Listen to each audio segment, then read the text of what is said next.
Hi, and welcome. The X Matrix is a document that helps to create ownership, alignment, and detailed plans for achieving strategic objectives. It's a common visual tool used as part of Hoshin planning, also known as policy deployment or strategy deployment. The name comes from the X shape formed by a matrix located in each corner of this document. For a specific strategic plan, an X matrix contains answers to a specific set of questions. It begins by asking why, or what is our purpose?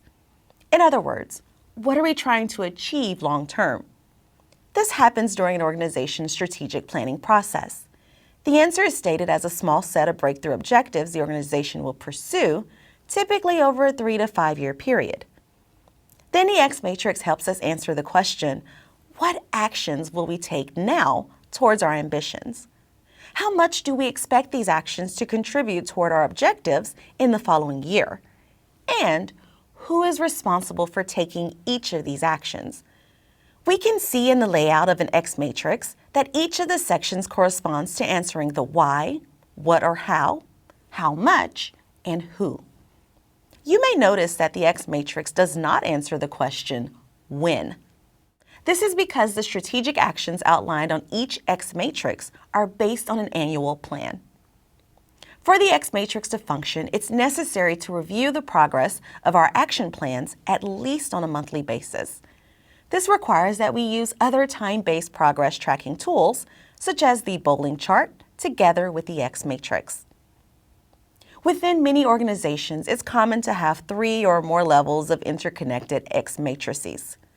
The top level X matrix represents the president, CEO, business owner, or other top level leader and their strategic targets. At the second level are the X matrices for the leaders reporting directly to the top person in the organization. The top level matrix will include names of people at this second level as being responsible for one or more improvement priorities. When a person is named as a primary resource in this way, they must create an X matrix to answer how, to what degree, and who will achieve it. At the third level are project teams, departments, sections, plants, wards, or other units.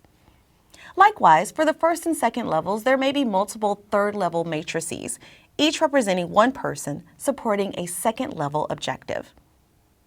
For larger organizations, it's not unusual to have additional levels as needed to connect the top-level strategic objectives to frontline teams. The objectives for the top-level X matrix are on a long-term horizon, typically 3 to 5 years. These are then broken down into annual objectives, which become the objectives for the X matrix levels below. Within a strategic plan, each specific X matrix document is owned and managed by one person. Each manager or leader is responsible for taking the actions on the X matrix, meeting the timelines, and achieving targets. Each matrix represents only one of several people reporting to the top manager. This means a top-level matrix will require multiple second-level matrices. Each person may support one or more objectives deployed from their leader's X matrix, but they will all be on one document. The X matrix plays a key role both in the planning and execution phases of strategy deployment. Let's briefly review how. During the planning phase, the structure of the X matrix supports critical thinking and focus on the vital few objectives while enabling collaboration and alignment among members of an organization. This is done through the process of creating an X matrix at each level of the organization. The objectives and actions on each X matrix are linked to the ones above and below it. Each person responsible for an X matrix follows the same steps to think of what they need to do, by when, and with what resources. While the X matrix is an excellent tool to organize and visualize our strategic plan, it's essential that we do this through consensus building and logical allocation of resources.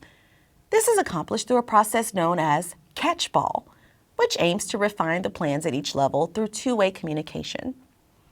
Adjustments and commitments made in the X matrix at each level affect those above and below it. Once the plans are fleshed out and we have created X matrices at each level, we shift to the execution phase of our strategy. During the execution phase, the X matrix becomes the basis for reviewing progress. It helps highlight potential problem areas through simple visual controls, such as color coding of status as red or green. Because actions and objectives are linked between levels, it's possible to get an early warning and take action when the status of one or more improvement actions is delayed. We can say that the content of an X matrix is a summary of our strategic plan and how we intend to achieve our ambitious long-term goals.